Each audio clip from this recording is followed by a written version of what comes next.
Hey everybody, how's it going? Starter Dave here and just heading home now. It's been a while since I've been on YouTube, so I thought I'd give it a check, see what the normal idiots are doing out there. And there's one thing you can count on, that is that Detroit Wrecker is going to say or do something stupid. So he posted a video the other day, actually yesterday, the 17th of February, and he says, Super Bowl Sunday. And, of course, the Super Bowl was on the 8th. Yesterday was a Tuesday, and he's saying Super Bowl Sunday. So, you recall, I think my last video I was talking about how he doesn't understand calendars. Well, not only that, but he's all talking about he's backing the Patriots for the Super Bowl. Almost a week and a half after the Super Bowl already happened. Says he's backing the Patriots. If he was a betting man, he would bet on the Patriots. After the Patriots lost 29-13. I mean, I knew the guy was stupid, but I didn't realize he was so stupid that he would bet on the losing team 10 days after we have the results. I guess it's 9 days when he did his video, but still, it's over a week, right?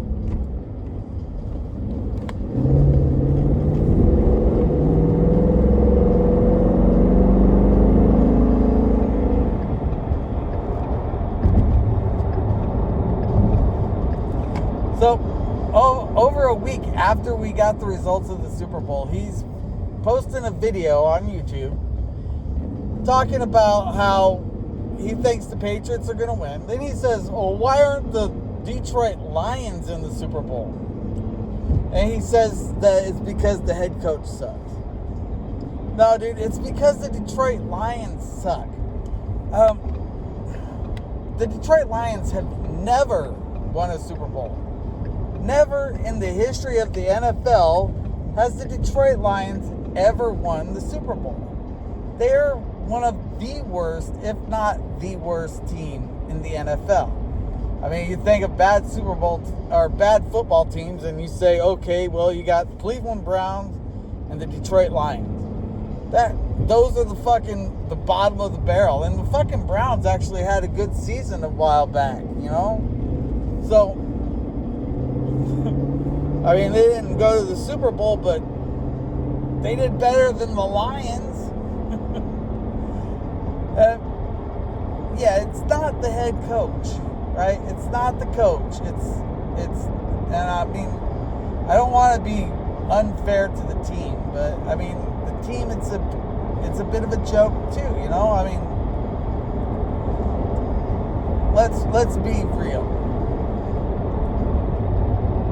Good players that, you know, have potential to win games, they get selected by teams that can afford good players that have potential to win games. Teams like the Seahawks, the fucking Patriots, the Green Bay Packers, you know,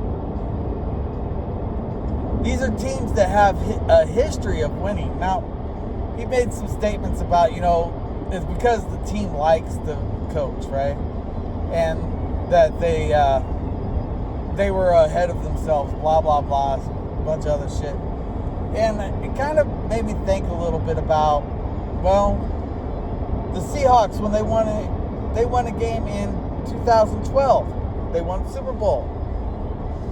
And at the beginning of that season, they were saying they were going to win. They were going to go all the way. And they had a coach that they really liked. The 85 Bears said they were going to win the game, the fucking big game at the beginning of the season. The very start, first fucking day of the fucking season, The 85 Chicago Bears said, we are going to win Super Bowl 20. And they fucking marched down there and they fucking won Super Bowl 20. This year, 2026, at the beginning of the season back in 25, the Seattle Seahawks said, we don't care. This is our year.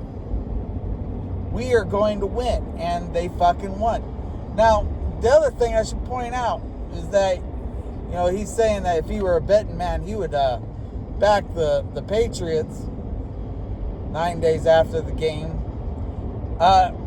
Before the game, the Seahawks were favored to win by 5 points.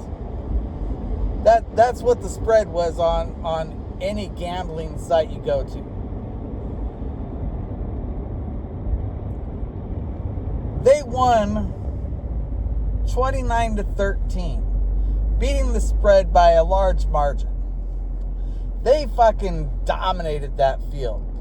And it should be noted that every person on the Seahawks team loves their coach. They say he is a great coach and a great friend and a great person. Having camaraderie with your coach is never a bad thing.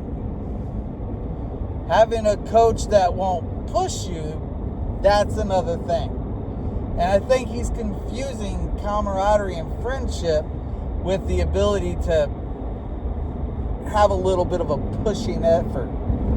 Because a coach that doesn't push his team is never going to win. Right? And that's his confusion. He thinks that you can't be friends with somebody and give them a push and push them to go beyond what they think their limits are. And that's just not the same. That's just not the truth, right? That's not the fact of the situation. Because every successful team has had a team that had camaraderie with its coach. They always have a good camaraderie with their coach.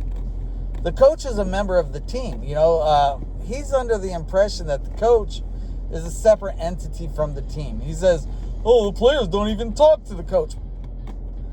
So that tells me that he's never actually played a sport, because the coach, the head coach, talks directly to everybody on the fucking team.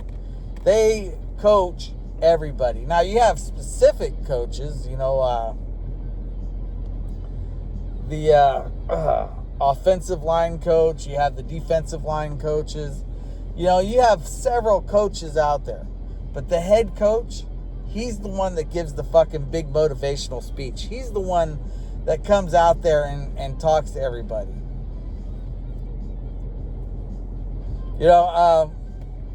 In high school and grade school coach athletics, you only get like one coach for each team.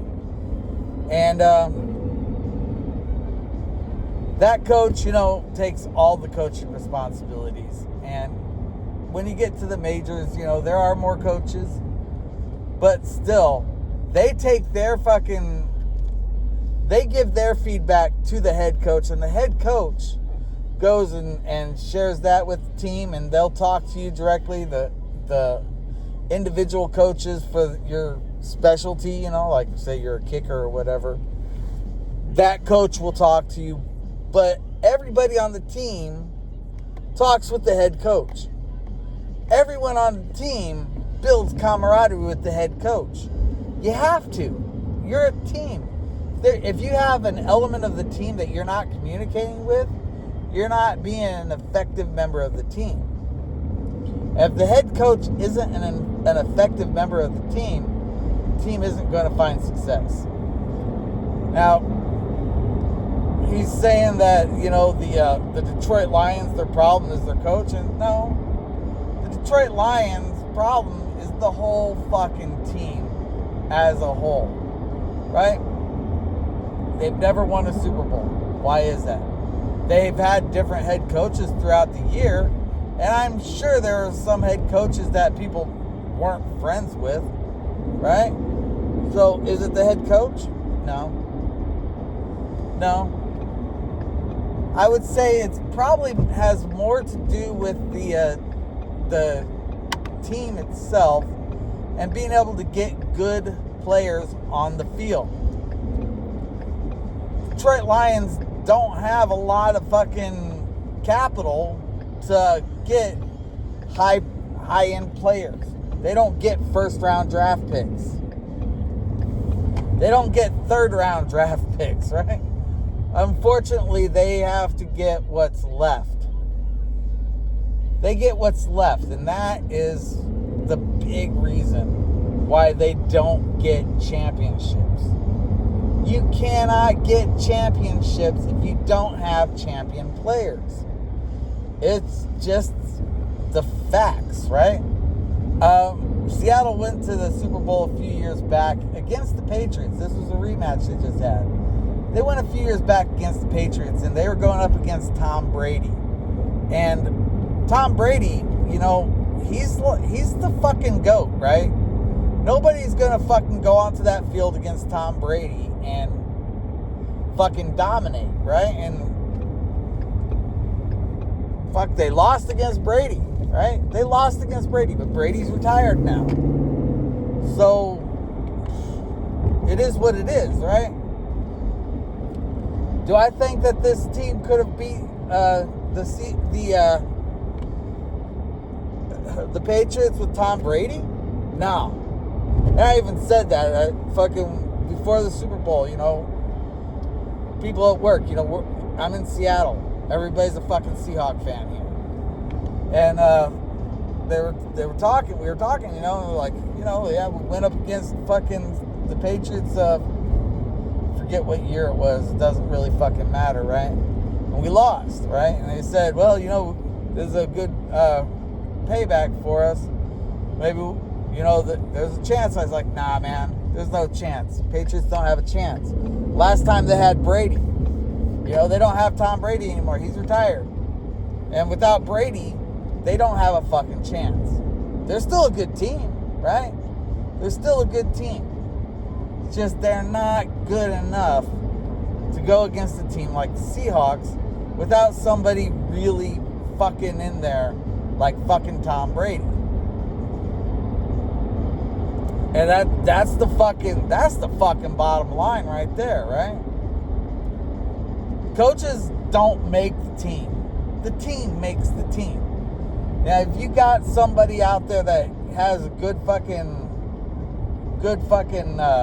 ability like Brady and Gronk, or whatever the fuck his name was, I fucking don't even know. But if you got a team out there like that, who he has somebody, he just knows, he throws that ball to him, he's gonna fucking get that ball. You got something like that going on, you're gonna be an unstoppable force. And that's what fucking Brady had with the Patriots.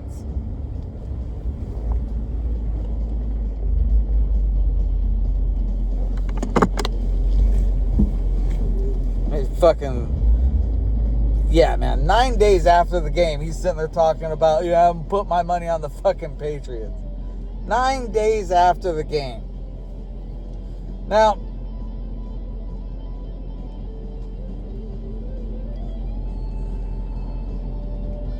I'm not trying to say that I'm the world's smartest man, and I'd never imply that. But you gotta be a stupid motherfucker to post a video on the 17th of February talking about a game that happened on the 8th of February, picking the wrong team to win, and then trying to talk about how your team, which has never fucking won the game, could have won if they had a better coach. You've got to be a stupid motherfucker to fucking talk like that. I mean, forget everything else. Just fucking the idea that you would come on the 17th of February talking about it's Super Bowl Sunday on a fucking Tuesday Right? I mean, look at all the fucking stupidity of this. I'm gonna fucking post a link at the bottom of this so you guys can fucking go and check out the video that was posted on February 17th talking about the Super Bowl. And yeah, fucking look at that shit and just marvel at the fact that this guy has the audacity to try to call anybody stupid about any fucking thing. I mean, Jesus fucking Christ, man. All right, well, I'm home now, so I'm going to go inside. I'm going to smoke a bowl and watch some TV. Y'all take care of yourselves. Peace out.